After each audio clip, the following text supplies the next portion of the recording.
नमस्कार भाइयों। आज मैंने सोचा एक ऐसे मुद्दे पर बात करते हैं जो कि आज आम नागरिक को, आम भारतीय को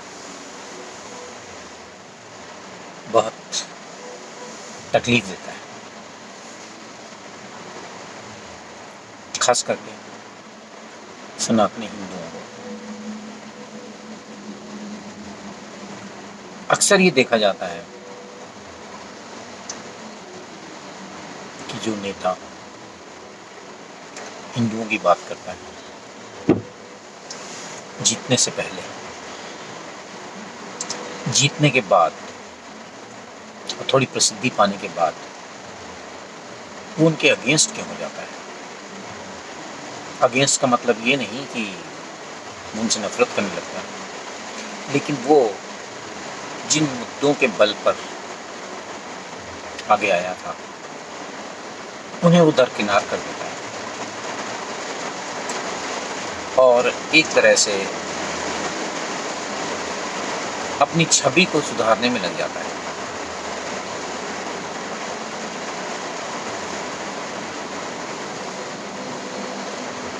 छवि से मतलब कुछ इस तरह दिखाने की कोशिश करता है कि वो बहुत ज़्यादा सेक्युलर है और इस प्रोसेस में वो वही करने लग जाता है जिसको वो हमेशा ज़िंदगी भर क्रिटिसाइज करता हुआ है।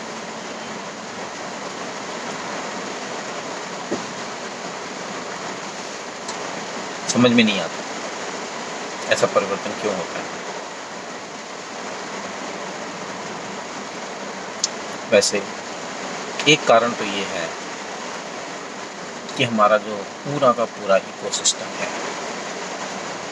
वो स्वतंत्रता के बाद से ही कुछ ऐसा बनाया गया जिसमें कि अगर जरा सी भी हिंदू हित की बात हो जाए तो उसे क्रिमिनल कहा जाए और बाकी किसी भी मजहब के बारे में कुछ भी बात हो जाए, जितनी मर्जी उसकी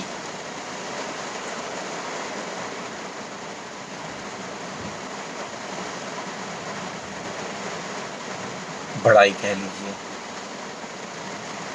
या उसके लिए पर्टिकुलर कुछ सुविधाओं की बात कह लीजिए, जो कि निचली हद तक की कम्युनलिज्म है, वो करने पर भी वो इंसान सेक्युलर कहलाता है। ये कुछ ऐसा परिवेश बन गया। एक इंसान जो कि इसलिए पॉपुलर हुआ कि उसने पर्टिकुलर टोपी पहनने से इनकार कर दिया। एक इंसान जो इसलिए पॉपुलर हुआ जो बेकार की इफ्तार पार्टियां नहीं करता था। एक इंसान जो इसलिए पॉपुलर हुआ जो निरपेक्ष भाव से सबके लिए समान अवसर उपलब्ध कराने के लिए मशहूर था। वो इंसान भी जब चुप चुप कुप तरीके से रेवड़ियाँ बांटने का काम करने लगे तो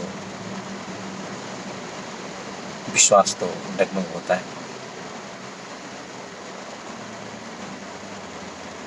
आम हिंदू की यही व्यथा है कि आप हमें स्पेशल कुछ ना दीजिए, आप हमें कुछ भी विशेष ना दें, लेकिन हमारे साथ समान व्यवहार तो करें। क्यों ऐसा है कि मेरे बच्चे आज कुछ भी अपने धर्म के बारे में गूढ़ता से नहीं जानते, हमारे पुराणों के बारे में नहीं जानते, हमारे वेदों के बारे में नहीं जानते, हमारे उपनिषद के बारे में नहीं जानते और ना ही जानना चाहते हैं।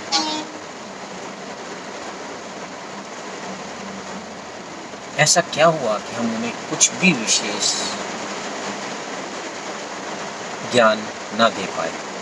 हमने जितना अपने माता पिता से पाया वर्बल या उनके एक्शन से, केवल हम उसने ही रिपीट करते रहे। हाँ, लेकिन आस्था रही, आस्था हमारे बच्चों में भी है। लेकिन कोई भी कुछ भी गूढ़ प्रश्न अगर उनसे पूछ लेता है या मुझसे ही पूछ लेता है, मैं निरुत्तर हो जाता हूँ। क्यों ऐसा हुआ कि हमारे धर्म के बारे में, हमारी परंपराओं के बारे में, हमारे वेदों के बारे में हमें सिखाने का कोई प्रबंध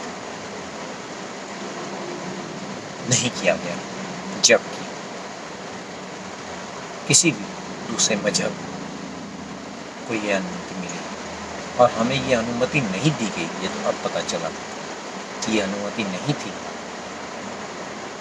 इसलिए हमारे गुरुकुल या हमारे शिक्षा केंद्र हमारे पुरखों के चाहने के बावजूद वो लोग नहीं बना पाए। और ये तो और आश्चर्य की बात है कि जो सनातन धर्म के बारे में कुछ बताना चाहते हैं, वो कोशिश करते हैं कि उनको हिंदू ना होने का सर्टिफिकेट मिल जाए या उन्हें डिक्लेयर किया जाए कि वो हिंदू संस्थान नहीं है, क्योंकि हिंदू संस्थानों को अपने ज्ञान को प्रोपगेट करने की अनुमति नहीं देता। ये संविधान कमाल है। ये सब जानते हैं, ये सब जानना कितना दुखद है। कारण आज हमें समझ आता है कि हम भी अपने धर्म के बारे में इतना कम क्यों जानते हैं, क्योंकि हमारे शिक्षण संस्थानों को इंडिपेंडेंटली रन करने की अनुमति नहीं देता ये संविधान। कैसा संविधान है? क्या है ये व्यवस्था?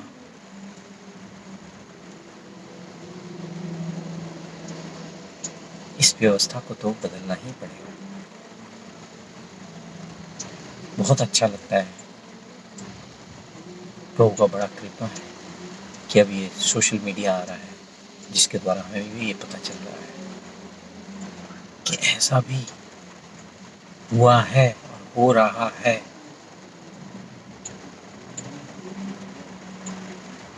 हमारी तो यही विनती है हमारे सर्वोच्च नेता से कि आप तो सबका साथ की बात करते हैं, सबके विश्वास की बात करते हैं, तो क्या आपको हमारा साथ या विश्वास नहीं चाहिए? जरूर चाहिए आपको। अगर आपको चाहिए तो हमें समान अधिकार दीजिए, ताकि हम तो अपने धर्म के प्रति अनभिज्ञ रह गए, हमारे बच्चे या उनकी आने वाली पीढ़ियां तो कम से कम जाने। हम इतना सुनते हैं कि हम जगत गुरु बनना चाहते हैं या बन रहे हैं या ऑन द वे हैं या कभी थे, तो कैसे पता चलेगा हमारी पीढ़ियों को? अगर आप हमारे धर्म के बारे में कोई भी इंस्टीट्यूशन खोलने से हमें संवैधानिक रूप से मना कर देंगे, विचार करें। हम किसी का हक नहीं मारना चाहते। हम चाहते हैं आप उन जितना जिनको देना चाहते हैं दे रहे हैं, देते रहिए, लेकिन हमारे लिए जो बाधाएं खड़ी की गई हैं संविधान की तरफ से, उनको तो कम से कम हटाएं। हम अपने आप कर लेंगे। लोगों की बेचैनी हम जब बात करते हैं तो समझते हैं लोग बेचैन हैं, लोग परेशान हैं कि उनकी पुरानी मान्यताएं, पुरानी धरोहर, पुराने ज्ञान आगे जा नहीं पा रहा, ना उन्होंने पाया। अब तो भला हो इन अमेरिकनों का, ये सोशल मीडिया आया तो उसके थ्रू हमें कुछ कुछ पता लगने लगा अपने ही बारे में।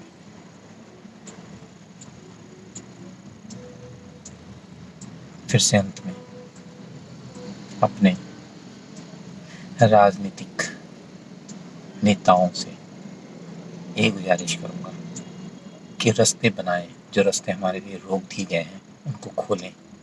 अभी आप कर सकते हैं, अभी आप बहुमत में हैं।